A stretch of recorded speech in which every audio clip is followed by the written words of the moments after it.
മുൻ മന്ത്രിയും MLA-യുമായ ആന്റണി രാജുവിന് സുപ്രീം കോടതിയിൽ തിരിച്ചടി. തൊണ്ടിമുതൽ കേസിൽ തുടർ നടപടിയാകാമെന്ന് സുപ്രീം കോടതി ഉത്തരവിട്ടു.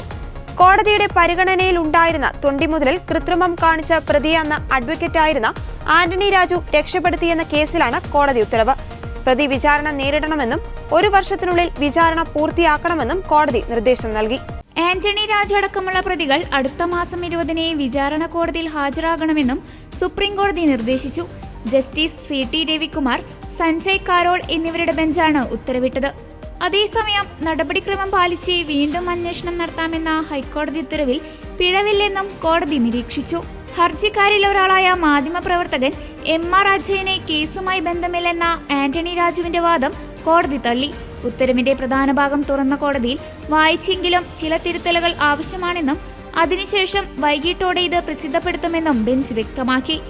ആന്റണി രാജുവിനെതിരായ ക്രിമിനൽ കേസ് ഹൈക്കോടതി തള്ളിയതുമായി ബന്ധപ്പെട്ട് 2 പ്രത്യേകാനുമതി ഹർജികളാണ് സുപ്രീം കോടതിയുടെ പരിഗണനയ്ക്ക് വന്നത്. നടപടിക്രമം പാലിച്ച് കേസിൽ പുതിയ അന്വേഷണത്തിന് ഉത്തരവിട്ട ഹൈക്കോടതി ഉത്തരവിലെ ഭാഗമാണ് ആന്റണി രാജു ചോദ്യം ചെയ്തത്. എന്നാൽ സാങ്കേതിക കാരണം പറഞ്ഞ് ആന്റണി രാജുവിനെതിരെ നേരത്തെ നിലനിന്ന ക്രിമിനൽ നടപടി റദ്ദാക്കിയ ഹൈക്കോടതി ഉത്തരവിലെ ഭാഗമാണ് MR അജയൻ ചോദ്യം ചെയ്തത്.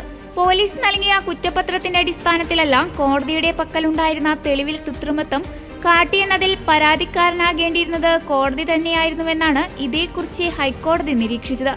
ഇത് തെറ്റാണെന്ന് വ്യക്തമാക്കുകയും കേസിൽ നടപടികൾ 1 വർഷത്തിനകം പൂർത്തിയാക്കാനുമാണ് നിലവിൽ ഹൈക്കോടതി നിർദ്ദേശിച്ചത്. 1990 ഏപ്രിൽ 4-ന് തിരുവനന്തപുരം വിമാനത്താവളത്തിൽ ലഹരിമരുന്ന് കേസിൽ പിടിയിലായ ഓസ്ട്രേലിയൻ പൗരനെ ശിക്ഷയിൽ നിന്ന് രക്ഷപ്പെടുത്താൻ തുണ്ടിയായ അടിവസ്ത്രത്തിൽ കൃത്രിമം കാട്ടിയെന്നായിരുന്നു കേസ്.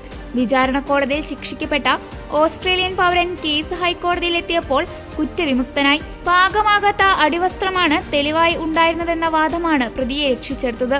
കോടതിയിൽ സൂക്ഷിച്ചിരുന്ന അടിവസ്ത്രത്തിൽ കൃത്രിമത്വം നടന്നുവെന്ന് ചൂണ്ടിക്കാട്ടി അന്വേഷണ ഉദ്യോഗസ്ഥൻ പരാതി നൽകിയതോടെയാണ് പ്രതിക്ക് വേണ്ടി ഹാജരായ ആന്റണി രാജുവും കോടതി ജീവനക്കാരനായ ജോസും പ്രതികളായത്.